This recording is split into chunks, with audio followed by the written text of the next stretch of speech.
Directions for slime tire sealant. 1. Position valve on the tire to 6 o'clock.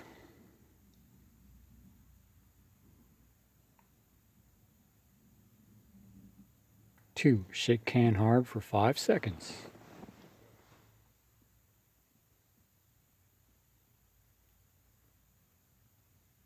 3.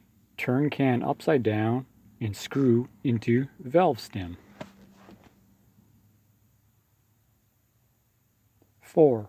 Spray for 30 seconds, empty can, and unscrew. 5. Add air to recommended pressure. 6. Drive, stop, check seal, and verify air pressure. 7. Have tire repaired by professional within 3 days or 160 kilometers. Cost after taxes, $17.34 at Canadian Tire. Thanks for watching.